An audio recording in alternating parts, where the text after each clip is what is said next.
রিপন মন্ডল যে লেন্থে বল করতেছে আন্তর্জাতিক সার্কিটে রিপন মন্ডল সাস্টেন করতে পারবে না। যারা প্রফেশনালি না খেলবে ওদের জন্য এই একাদশ না, আপনারা নিজ দায়িত্বে রিজাইন করেন। যারা ভালো প্রফেশনালি খেলবে তাদের সুযোগ করে দেন। একসাথে 2টা করে 4টা উইকেট পড়ে গেছে, ওইখানেই ম্যাচটা বের হয়ে গেছে আমাদের কাছ থেকে। ব্যাটিং এর তো হারছে, কিন্তু আপনার নিউজিল্যান্ডের যে ফিল্ডার হ্যাঁ যে ফিটনেস, বাংলাদেশের প্লেয়ার এরকম ফিটনেসই নাই, ঠিক আছে।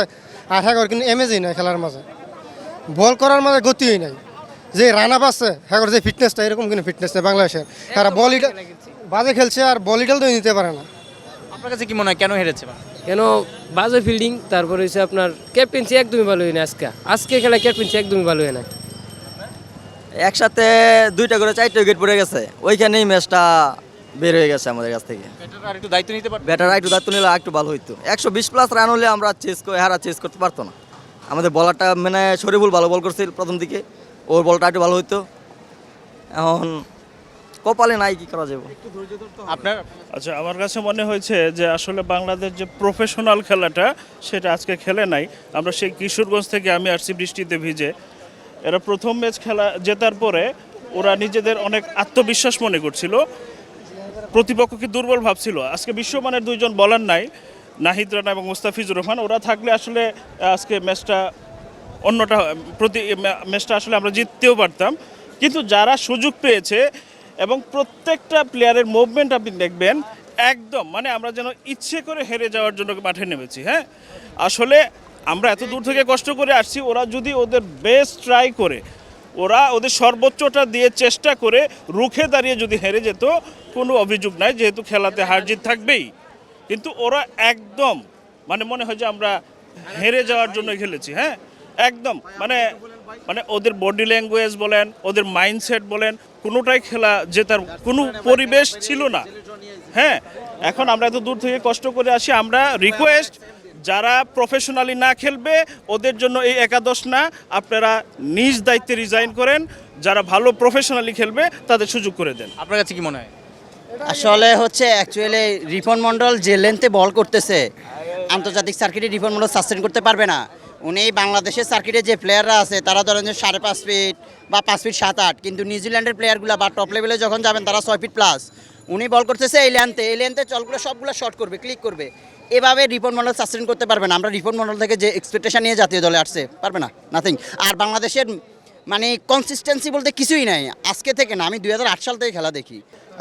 ব্যাটিংও ধৈর্যশীল ছিল না, আর বোলিংও ওই যে একটু আগে ভাই বলে গেছেন, বোলিং এবং ফিল্ডিং এটার মধ্যেও কোনো আমি ভালো কিছু পাই নাই। যে এই ম্যাচটা অনেক সময় জিতা যায়, আমরা ইন্ডিয়ার খেলা দেখি বা সাউথ আফ্রিকা বা খেলে অনেক সময় অনেক কম রানকেও একটু কন্টেস্ট করে জিতা যায়, তো ওরকম মনোভাব ছিল না। আজকে আমি আমার ছেলেকে নিয়ে আসছি খেলা দেখার জন্য, বৃষ্টি উপেক্ষা করে, তারপরও হারলো, মন ভালো না। তারপর বেস্ট অফ লাক, পরবর্তী আশায় রইলাম বাংলাদেশ জিতবে। Love you Bangladesh. 103 রানের টার্গেট দিল বাংলাদেশ, তারপর শরীফুল যেভাবে বোলিং করছে মনে হচ্ছিল যে বাংলাদেশ জেতার একটা সুযোগ আছে। হ্যাঁ, একটা সুযোগ তো তৈরি হয়েছিল যখন শরীফুলের বলটা ভালো হচ্ছিল। আবার আমরা যখন 36 রানে 4 উইকেট পড়ে তখন তো আমরা মোটামুটি একটা ধারণা নিয়ে নিয়েছিলাম যে আমরা ম্যাচটা হয়তো জিততেও পারি, কারণ এর আগেও আমরা এইখানেই এই মিরপুরের পিচেই 101, 108 এরকম রান ডিফেন্ড করছি।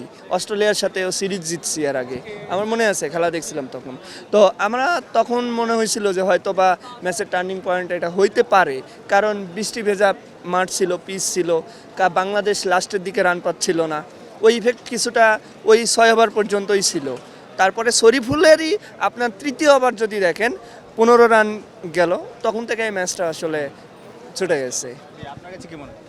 আমার কাছে মনে হয়েছে যে আসলে একটা ম্যাচের মোমেন্টামটা, বিশেষ করে আমরা যারা বাইরে থেকে দেখি আর কি খেলাটা, মাঠে যারা থাকে তাদেরকে এই জিনিসটা মাথায় রেখে কাজ করতে হবে যে আসলে মোমেন্টামটা কোথায় যাচ্ছে। আমাকে এই ওভারে যদি একটু সেভে রানটা দেই তাহলে আমাদের ম্যাচটা বেঁচে থাকবে।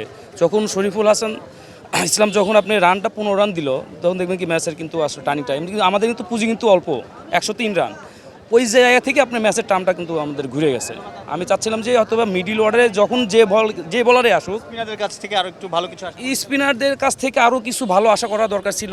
লাস্ট আপনি দেখেন রিশাদের বলে একটা কেস পাইছিল তানজিদ তামিম, ক্যাচটা যদি নিতে পারতো, যদি পরপর যদি একবারে 2-3টা উইকেট পাইতো, তাহলে কিন্তু মোমেন্টাম কিন্তু ঘুরে যাইতে পারতো, কিন্তু গোল বলের খেলা।